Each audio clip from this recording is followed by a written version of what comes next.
ময়দানে তারা তাদের প্রতিশ্রুতি এবং তাদের কথার লড়াই চলছে।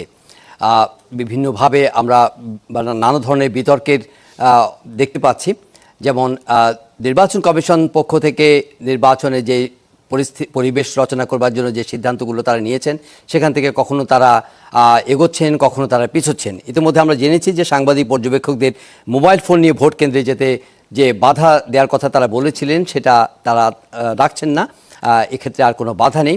তবে দলগুলো তাদের নির্বাচনের যে শেষ মুহূর্তে যে বক্তব্য, বিবৃতি, জাতির উদ্দেশ্যে ভাষণ, তাই সেই সব ক্ষেত্রে তারা তাদের অবস্থানগুলো পরিষ্কার করার চেষ্টা করছেন। কিন্তু সব মিলিয়ে এই নির্বাচনটি কেমন হবে, কোন দল জনগণের মন জয় করতে সমর্থ হবে এবং তাদের যে বক্তব্য, তাদের যে প্রতিশ্রুতি, তাদের যে অবস্থান, তাদের যে আগামীর বাংলাদেশ রচনার যে বাস্তব যে বক্তব্য, বিবৃতি, সেগুলো নিয়ে আসলে নানা ধরনের আলোচনা চলছে চারপাশে। আমরা আলাপ করবার জন্য স্টুডিওতে দুজন অতিথিকে আমন্ত্রণ জানিয়েছি। আলাপ করব জনাব গোলাম মাওলা রনির সঙ্গে, সাবেক সংসদ সদস্য, স্বাগত আপনাকে। রয়েছেন জনাব মির্জা মোস্তফা ফিরোজ, সিনিয়র জার্নালিস্ট, স্বাগত আপনাকে। যদি সুযোগ থাকে আমরা সেক্রেটারি জেনারেল বাংলাদেশ জামায়াতে ইসলামী মিয়া গোলাম পরওয়ার, তাকে যুক্ত করব এই আলোচনায়। তিনি হয়তো আমাদের সঙ্গে যুক্ত হবেন যদি সুযোগ থাকে। আমরা আলোচনায় যেতে চাই।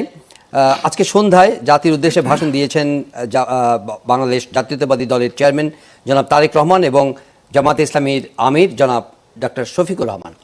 জনাব গোলাম মাওলা রনি, আপনি তাদের বক্তব্য শুনেছেন হয়তো, অথবা শোনেননি, কিন্তু এর মধ্যে তাদের মাঠের যে বক্তব্য, বিবৃতি, যাদের জনগণের সঙ্গে তাদের যে ইন্টারাকশন, সেগুলো আপনি জেনেছেন।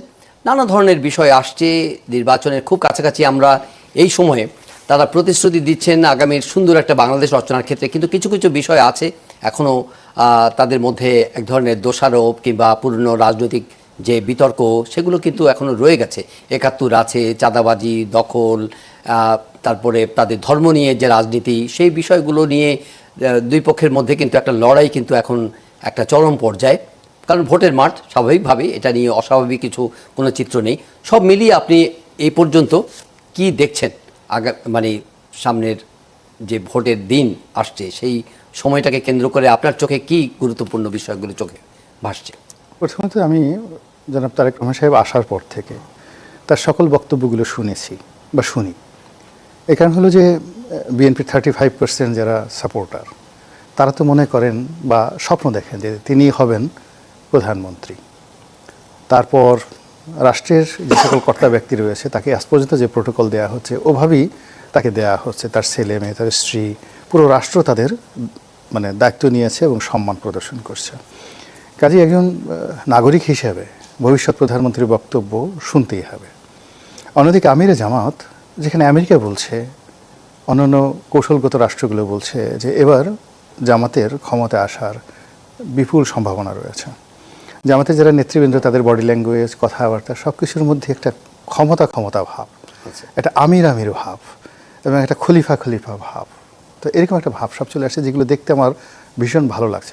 এই কারণ হলো যে দুর্ভাগ্য হোক, সৌভাগ্য হোক, আমিরে জামাত কিংবা জনাব তারেক রহমান সাহেব দুজনের সঙ্গে আমার ব্যক্তিগত সম্পর্ক বিভিন্ন সময় ভালো ছিল, এখনও হয়তো আছে। তো আপনার প্রিয়জন, ডানে হইলেও আমার, বামে হইলেও আমার, আমিরে জামাত যদি দেশের প্রধানমন্ত্রী হন আমার ভালো লাগবে, তারেক রহমান সাহেব হলেও ভালো লাগবে। এই জন্য আমি দেখি, তাদের দুজনকে দেখি, খুব মজা করে দেখি। কিন্তু অবাক করার ব্যাপার হলো যে আমি দুজনের কারোর মধ্যে কোনো স্বস্তির লক্ষণ দেখি না। আমরা তাদেরকে প্রধানমন্ত্রী বানিয়ে লাফাচ্ছি, কিন্তু তাদের দুজনের মধ্যে কোনো শান্তি দেখতে পাচ্ছি না। তাদের শরীরের সঙ্গে তাদের মুখের কথা, ঠোঁটের সঙ্গে চোখের সম্মিলন, চোখের সঙ্গে এর যে চোয়াল, এই চোয়ালের যে সম্মিলন, একটা আছে না সৃষ্টি সুখের উল্লাসে। যখন আপনি কোনো কিছু সৃষ্টি করবেন তখন আপনার দেহ মনে একটা পুরো কাজ করে যাবে, উল্লাস কাজ করে যাবে। তো ওইরকম দুজনের কারোর মধ্যেই আমি কোনো উল্লাস দেখতে পাই না।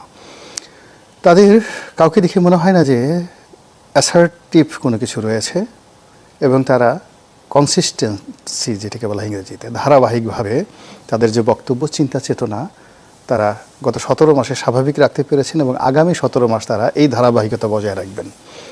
তা না করে যেটা মনে হলো যে জামাতের আমির বা আমিরে জামাত, তিনি প্রাণান্ত চেষ্টা করছেন যে কি করে তারেক রহমান হওয়া যায়, এবং তারেক রহমান সাহেবের অনেক কিছুই তিনি অনুকরণ করেছেন। চেয়ারে বসা, ব্যাগ টানা, তারপরে শেষে খুব স্বাভাবিক হওয়া, যেমন তিনি চিত হয়ে মঞ্চের উপর শুয়ে পড়েছেন বিছানার উপরে, একটা শীতল পাটির উপর, আমার ভীষণ ভালো লেগেছে। এত মানে একজন প্রধানমন্ত্রী প্রকাশ্য মঞ্চে শীতল পাটির উপরে চিত হয়ে শুয়ে পড়েছেন, এই দৃশ্য আমি না দেখলে আমার চোখে বিশ্বাস করতে পারতাম না যে কি আগেকার দিনে হযরত উমর বা অন্যান্য যারা ছিলেন তারা খুব স্বাভাবিক জীবনযাপন করতেন। আমাদের আমিরে জামাত এভাবে সে কৃতজ্ঞতা প্রকাশ করতে পারে যে একজন ভক্ত তাকে একটা শীতল পাটি দিয়েছেন, তাকে সম্মান জানানোর জন্য তিনি চিত হয়ে শুয়ে পড়েছেন। আবার তারেক রহমান সাহেব তিনি আমিরে জামাতের মতো করে আরবি বলার চেষ্টা করছেন, তারপরে কোরআনের কথা বলছেন, হাদিসের কথা বলছেন, মা ফাতেমার কথা বলছেন, আয়েশা সিদ্দিকা রাদিয়াল্লাহু তাআলা আনহার কথা বলছেন, বদরের যুদ্ধের কথা বলছেন। তো এই যে একজন আরেকজন হওয়ার চেষ্টা, এটা মানে রাজনীতিতে কুলক্ষণ, অশনি সংকেত। রাজার যে নীতি থাকবে সেটা হলো যে সে সবার চেয়ে ব্যতিক্রম।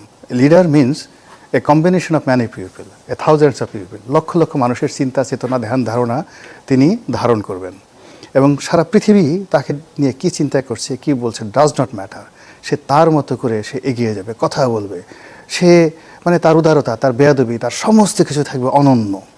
Leader is leader, just like Julius Caesar, Napoleon Bonaparte, সারা দুনিয়া কি মনে করলো না করলো সে তার কাঙ্ক্ষিত মাকামে পৌঁছানোর জন্য চেষ্টা করবেন। কিন্তু এখানে সেটা মনে হচ্ছে না। বর্তমান যে দেশের প্রধান দুটো নেতা, এবং এটা জানাতেন না, আপনি চিন্তা করেন আমরা সুলতান সুলেমানকে মানে খুব ফলো করি যে দীপ্তি টিভির নাটকের কারণে। তো সুলতান সুলেমানের যে বিশাল অর্ধ দুনিয়া, তার রাজত্বে মোট 36 কোটি মানুষ ছিল, 36। আর আমাদের এই বাংলাদেশে এখন 18 কোটি মানুষ। তো আপনি বোঝার চেষ্টা করেন যে অর্ধেক অটোম্যান সাম্রাজ্যের অর্ধেক। তো এই 18 কোটি মানুষকে নেতৃত্ব দেওয়ার জন্য আমাদের যিনি নেতা হবেন তার মধ্যে যে ভীষণ থাকবে, যে মিশন থাকবে, ধৈর্য থাকবে, সুযোগ থাকবে, শক্তি থাকবে, সাহস থাকবে, জ্ঞান থাকবে, বুদ্ধি থাকবে, লেখাপড়া থাকবে, তারপরে সে দার্শনিকতা থাকবে, ফিলসফি থাকবে, নীতি থাকবে, নৈতিকতা থাকবে এবং হিস্টোরিক্যাল হেরিটেজ থাকবে, ঐতিহাসিকভাবে এটা ঐতিহ্য থাকবে। দুর্ভাগ্যজনক হলো যে দেশের প্রধান দুইজন নেতার এমন একটা ইতিহাস আপনি বর্ণনা করতে পারবেন না, না শিক্ষা, না দীক্ষা, না পরিবার, না লিগেসি, না ড্রেস কোড, মানে অনুকরণ করবো আমি নেতাকে। ওকে, তো যার জন্য কেমন যেন মনে হচ্ছে সবাই নাচছে কিন্তু আমিও নাচছি, কিন্তু আনন্দ নেই। ওকে, জনাব মুস্তাফিজুর পরিষ্কার কিন্তু বলেছেন যে আসলে যদি আমি মানে হয়তো ইংরেজি শব্দটা যদি প্রয়োগ করি, যে কনভিকশনের অভাব আছে। মানে দুই নেতাই প্রাণান্ত চেষ্টা করছেন জনগণের আস্থা অর্জন করবার জন্য, তাদের মন জয় করবার জন্য মাঠে ময়দানে নিরন্তর ছুটে বেড়াচ্ছেন, কথা বলছেন, কিন্তু জনাব গোলাম আল্লাহ রনির দৃষ্টিতে কোথাও যেন একটা খামতি লক্ষ্য করা যায়। একজন আরেকজনকে অনুকরণ করবার চেষ্টা করছেন, নিজেকে ছাড়িয়ে যাওয়ার যে যে প্রয়াস, সেই জায়গার মধ্যে যেন তারা উতরাতে পারছেন না। ধন্যবাদ। রনি ভাই তো সুন্দর মন্ত্রমুগ্ধের মতন আমি শুনছিলাম আর কি, চমৎকার বলেন। আমার কিছুটা একটু দ্বিমত আছে।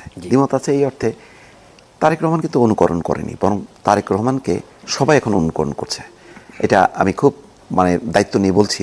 বাংলাদেশের ইতিহাসে উনি যে স্টাইলে বক্তব্য দিচ্ছেন, যে ভাষা ব্যবহার করছেন, যেভাবে হাঁটতে হাঁটতে কথা বলছেন, আমরা তো অনেকদিন মিডিয়াতে কাজ করি, বসে বসে কথা বলি।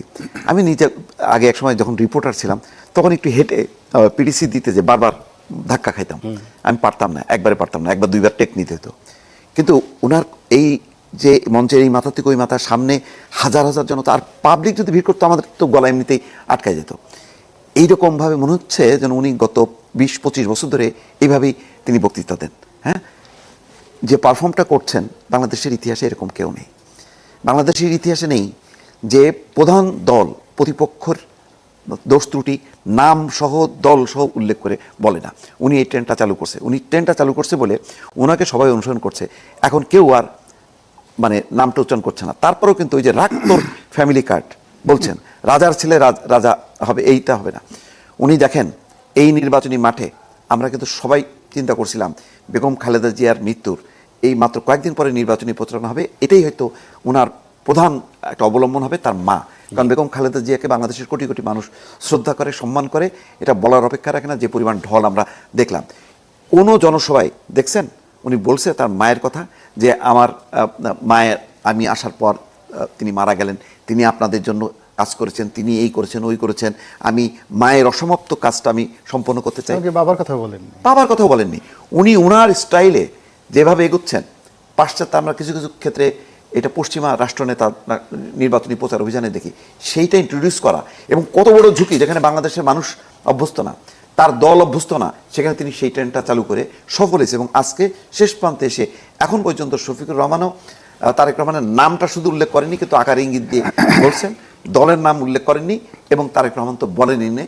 তিনি যতটুকু বলছেন সেটা হচ্ছে সেটাকে বলার জন্য, কারণ আপনি দুর্নীতিবাজ চাঁদাবাজ বলতেছেন, 15টা বছর আপনি তার সঙ্গে থাকলেন, তার সুবিধাটা নিলেন, আপনি তো তার আন্ডারে ছিলেন, আপনি তো তার সমান পর্যায়ে ছিলেন না, আপনি তো আওয়ামী লীগ লেভেলে ছিলেন না, আপনি ভেতরে থেকে ঘরের শত্রু বিভীষণের মতন আপনি কাজ করতেছেন, মানে তাদেরকে হিউমিলেট করতেছেন, এইভাবে তাদেরকে পচাচ্ছেন, তার উত্তর কি দেবেন না? উত্তর দেওয়ার জন্য দিচ্ছেন। ওইটা না দিয়ে যদি তিনি বলতেন যে উন্নয়নের কথা, বারবার তিনি কিন্তু বলছেন যে আমি কারো বদনাম করতে চাই না, বদনাম করে কি লাভ হবে বলেন, বরং আমরা কি করবো আসেন এটা নিয়ে ডিবেট করি। সেই ডিবেটের মধ্যে জোর করে টানার চেষ্টা করছেন, কিন্তু তারপরে দেখা যাচ্ছে যে একজন নেতা, শফিকুর রহমান বলি, জামাতি বলি, উনি সোশ্যাল সিকিউরিটি কার্ডের কথা বললেন, নিজের নির্বাচন ইশতেহার যখন বললেন, কিন্তু সেটা ভুলে যে তার একদিন পরে তিনি বললেন যে কিসের ফ্যামিলি কার্ড, ভালোবাসার কার্ড চাই। তাহলে সরাসরি জনাব মোস্তাফিজ দীপু, এই যখন অবস্থা, তখন কি আপনি বলবেন যে BNP should regret for indulging Jamaat Islami for long time as an political ally?